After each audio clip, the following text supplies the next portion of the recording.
Imagine sitting in a diner, trying to enjoy your meal, when suddenly a group of strangers decides to humiliate you because you are different. That's exactly what happened to a young disabled girl. But an hour later, something incredible happened that turned fear into courage and cruelty into justice. Today, we explore a story that reminds us why standing up for the vulnerable is never optional.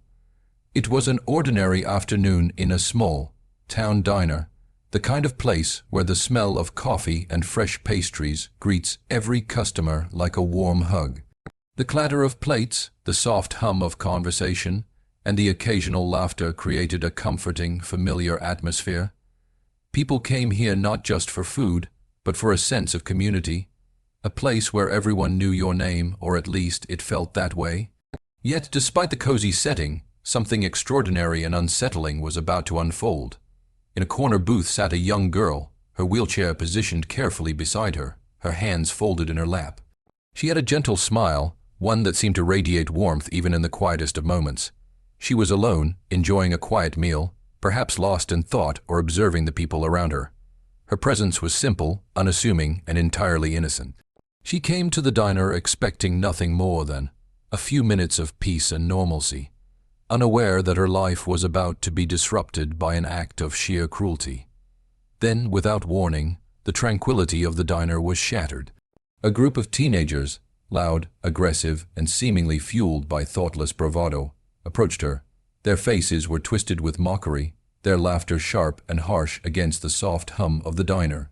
Words were exchanged, though they weren't words that should ever be spoken to anyone, let alone someone in a vulnerable position. The girl's expression changed from calm curiosity to confusion, and then fear. She did not provoke them, she did not retaliate.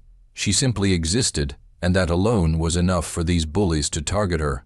One of the teenagers went further. He slapped her, not just lightly, but with enough force to make it undeniable to everyone present. The sound of the slap echoed in the diner, reverberating like a grim punctuation to the cruelty that had unfolded. People froze, some gasping, some too shocked to move, while others simply stared, unsure of how to react. The girl's eyes filled with tears, not only from the physical pain, but from the emotional sting of being humiliated in public. In that moment, her sense of safety and dignity was stripped away, leaving her exposed and terrified. It's important to understand that what makes this moment so striking isn't just the act of violence itself. It's the setting, the public nature of the incident, and the innocence of the victim.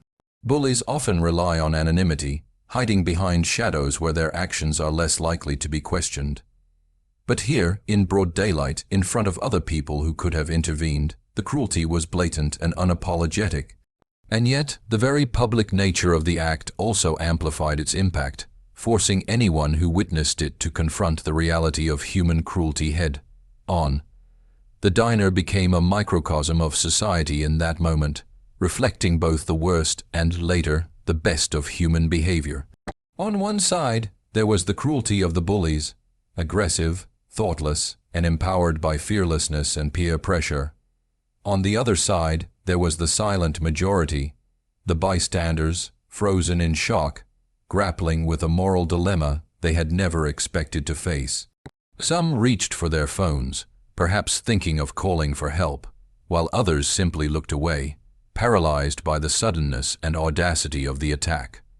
The girl, meanwhile, remained the focal point of the scene, embodying vulnerability, courage, and the raw human need for protection. To fully grasp the emotional gravity of the situation, consider what the girl might have been feeling. She was not only experiencing physical pain, but also the psychological torment of being singled out for who she was, a person with a disability. Disabilities should never make anyone a target, yet in a cruel twist of human behavior, difference often attracts disdain instead of compassion.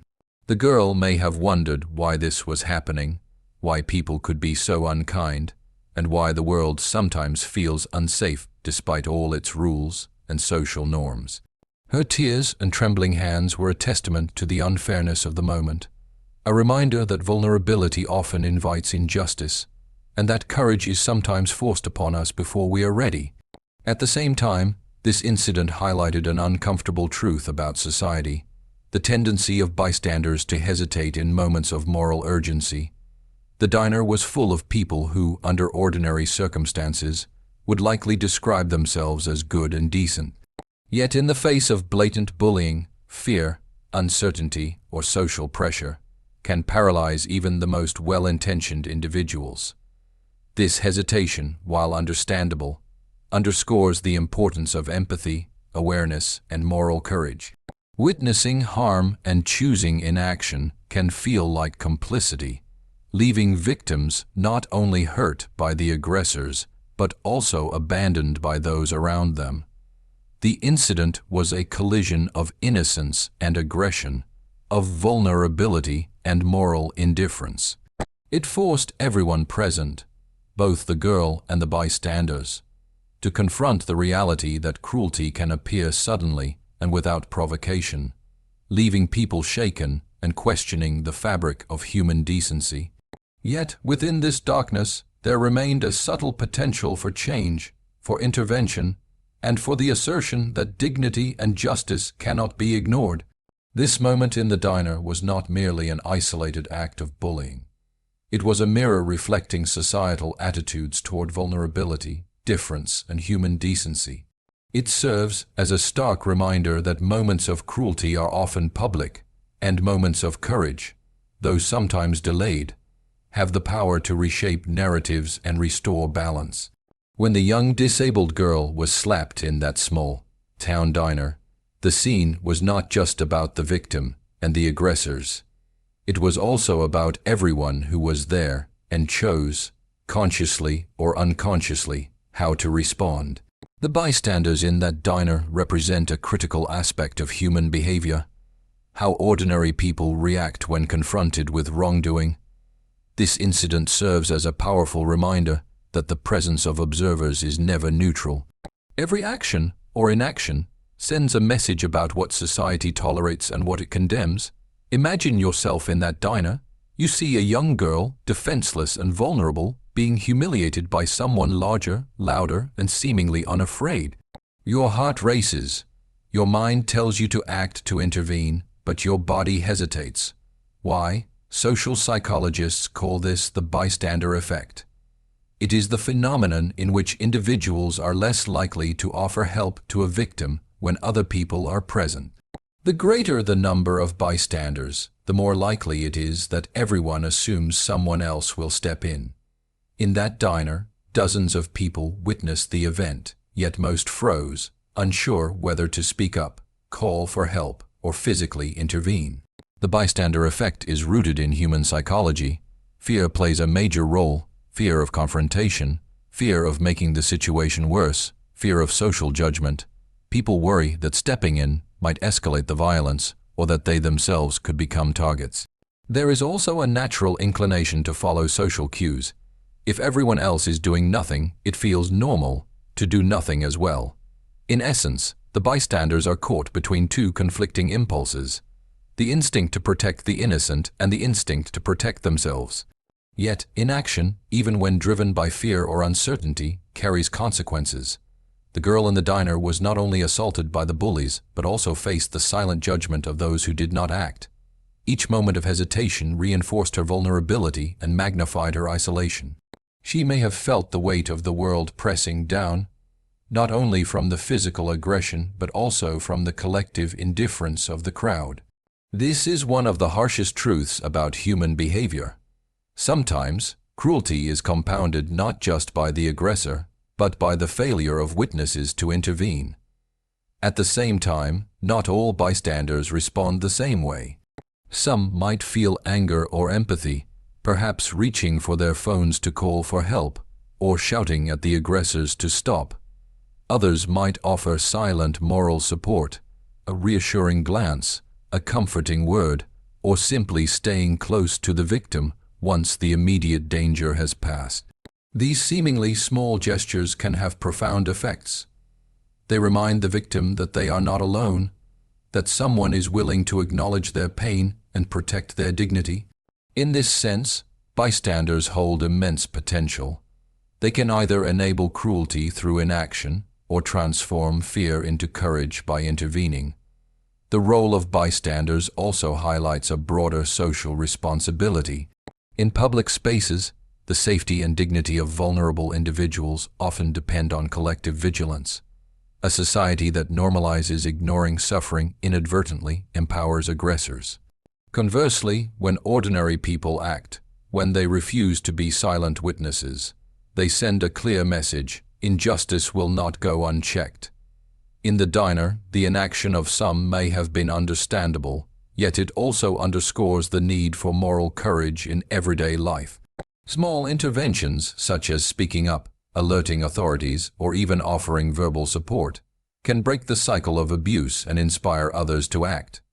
Furthermore, the presence of bystanders introduces an ethical dimension, the choice between self-interest and altruism.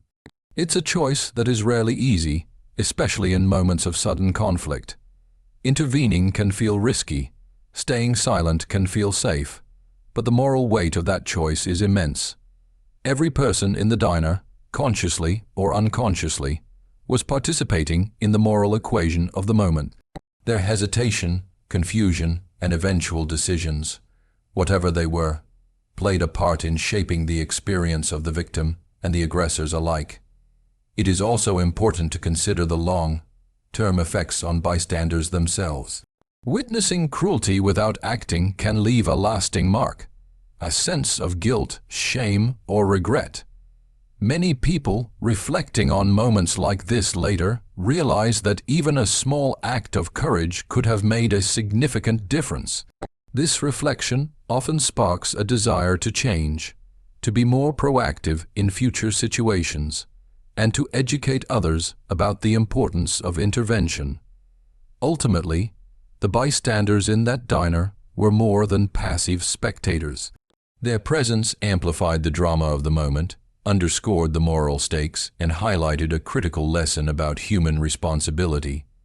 The story forces us to confront uncomfortable questions. How would we have acted?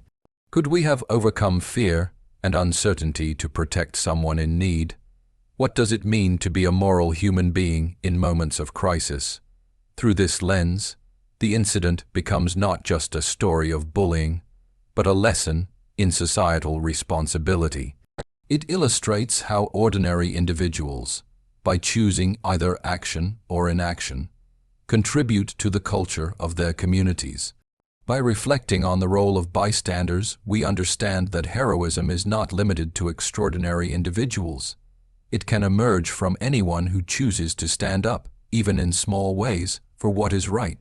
Just as the atmosphere in the diner had reached a tense, almost unbearable stillness, something extraordinary happened. About an hour after the bullying incident, a group of bikers entered the diner. Their presence was immediately noticeable, not because they sought attention, but because of the sheer sense of authority and confidence they radiated. They were tall, muscular, and clad in leather jackets, their motorcycles parked outside glinting in the sunlight. In an instant, they transformed the energy of the room. The hum of conversation quieted, and even the bullies who had caused so much fear earlier seemed smaller, less assured in their presence. The bikers were not strangers passing through. They had heard about the incident, perhaps through word of mouth or local social media, and had come with a clear purpose: to protect, to support, and to make sure justice was served. There was no aggression in their demeanor toward anyone except those who had caused harm. They walked into the diner calmly but deliberately, their eyes scanning the room, assessing the situation. Their arrival brought an immediate shift in the emotional landscape. Fear and tension were replaced by a sense of safety, not because the threat had disappeared, but because someone capable and willing to act had stepped in. What makes this moment so remarkable is not just the bikers themselves, but the timing and the symbolism of their arrival. An hour had passed since the girl had been assaulted, a time during which she may have felt abandoned or forgotten. Yet, this delay also allowed the bystanders to reflect on what had occurred, creating a space for the arrival of heroes who would not tolerate injustice. The bikers' entrance acted as a turning point, not only for the girl, but for everyone present. demonstrating that courage can arrive unexpectedly and that protection often comes from those willing to stand against wrongdoing, regardless of conventional norms or appearances. The bikers approached the situation with a calm authority that contrasted sharply with the chaotic energy of the bullies. They didn't yell, they didn't threaten without cause. Instead, they asserted a presence that was impossible to ignore. The bullies, who had moments ago seemed untouchable, suddenly realized that their actions would no longer go unchecked. The power dynamics in the room shifted instantly. The bikers' presence reminded everyone that cruelty thrives in silence and fear, but it diminishes when confronted by those who refuse to stand idly by. For the young girl, the sight of these protectors arriving must have been almost surreal. After experiencing humiliation and fear, she suddenly had allies, people who saw her worth and dignity and were willing to act on her behalf. The relief she must have felt, the validation of her humanity, is a testament to the transformative power of intervention. At that moment, she was no longer alone. She had a shield of courage surrounding her, a buffer against the cruelty that had once seemed so overwhelming. The bikers' arrival also sent a powerful message to the bullies. Actions have consequences. No longer could they rely on bystander inaction or public indifference to shield them from accountability. The arrival of these unexpected heroes demonstrated a fundamental principle of justice. Wrongdoing may go unchallenged for a time, but it cannot escape notice indefinitely. Their presence was a physical manifestation of moral courage, showing that when ordinary people, or even extraordinary ones, choose to intervene, they can rewrite the narrative of fear into one of protection and dignity. Beyond the immediate confrontation, the bikers' actions carried symbolic weight.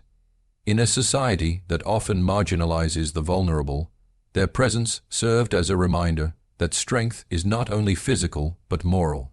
They exemplified the idea that those who have the power to protect also have a responsibility to act. Their entrance was more than just a physical intervention. It was a statement of values, a declaration that no one should have to endure humiliation or violence alone. It underscored a truth that resonates beyond that small diner. Courage and justice are not abstract ideals. They are choices made in real time by real people in the face of wrongdoing. It is also worth noting the broader impact on the bystanders. Witnessing the bikers take a stand allowed the others in the diner to experience first and what it looks like when someone steps up to protect the vulnerable. It provided a model of action that could inspire future interventions. In that moment, the crowd learned that moral courage does not require extraordinary resources or preparation. Sometimes, it simply requires the decision to act, to confront wrong, and to protect someone in need. The arrival of the bikers was, in every sense, a turning point. It transformed a moment of helplessness into one of hope, fear into reassurance, and injustice into accountability. It highlighted a fundamental truth about human society. While cruelty and bullying may appear sudden and overwhelming, courage often arrives in unexpected forms, restoring balance, dignity, and faith in the goodness of humanity. The moment the bikers entered the diner, the energy in the room shifted dramatically. What had been a space of fear, humiliation, and uncertainty transformed into one where justice, both moral and social, was palpable. Courage and justice, often abstract concepts discussed in classrooms or books, became tangible, visible, and deeply human in that small diner. The girl, once a victim of cruelty, suddenly found herself at the center of a powerful moral lesson that standing up for what is right can restore dignity, even when it comes from unexpected sources. Courage in this story is not the absence of fear. On the contrary, it is the conscious choice to act despite fear. The bikers, aware of the risks involved in confronting aggressors, stepped into a situation that could have escalated. They knew that conflict could erupt, that tension could flare, yet they prioritized the girl's safety and dignity over their own comfort. Their courage was not flashy or performative, it was deliberate and principled. This demonstrates an essential truth about human behavior. True courage is often quiet, measured, and grounded in a deep sense of moral responsibility. The girl herself embodies a different kind of courage. Even before the bikers arrived, she endured humiliation and physical aggression with remarkable resilience. Her ability to maintain composure in the face of bullying, to continue existing in her space despite the unprovoked attack, is a testament to the strength of the human spirit. Courage can take many forms. For some, it is confronting a bully directly. For others, it is surviving indignity with dignity, holding on to one's sense of self when others attempt to diminish it. In this scenario, courage was both reactive and passive, expressed by both the protectors and the victim in ways that complemented one another. Justice, too, emerges as a key theme. In a world where wrongdoing often goes unchallenged, the bikers' arrival served as an immediate corrective force.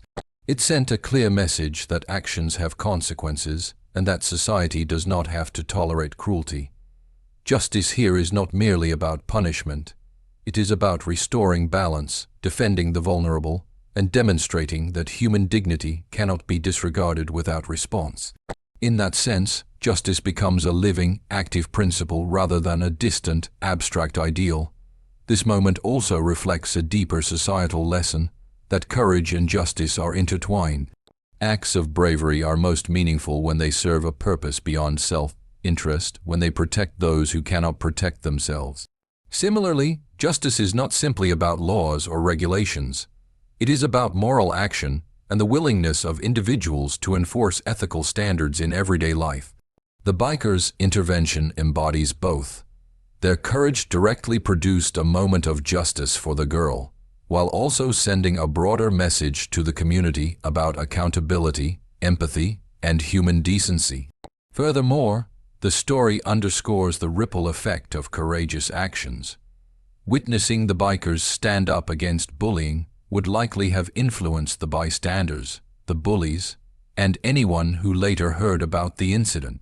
Courage inspires courage. Justice inspires fairness.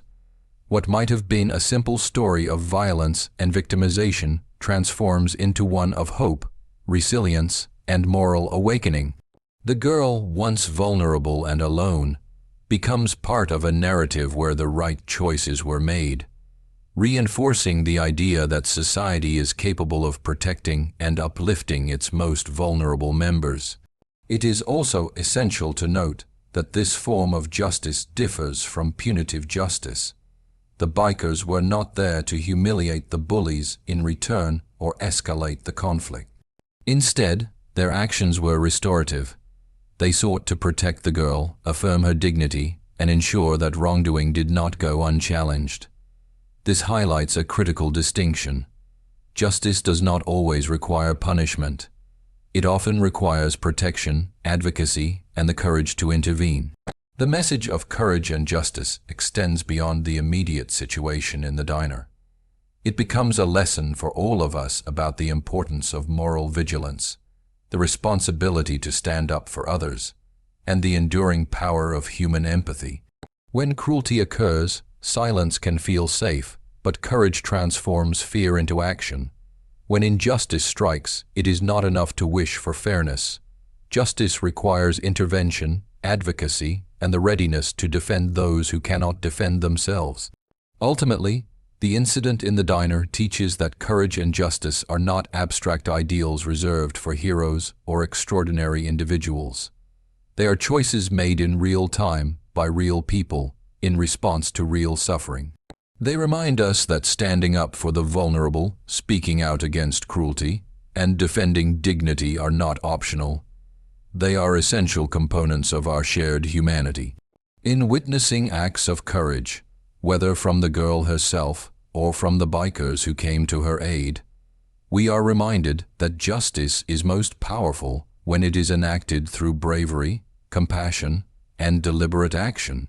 Stories like the one in that diner remind us that the world is full of choices. Choices between cruelty and compassion, between silence and action, between fear and courage. The young girl, the bullies, the bystanders, and the bikers all played a part in a single moment that could have been defined by pain alone. Yet, because of courage and moral action, it became a story of hope, justice, and the enduring strength of humanity. We may not all have motorcycles or the physical presence of a biker, but each of us carries the power to stand up for what is right, to defend those who cannot defend themselves, and to refuse to be a passive witness to cruelty.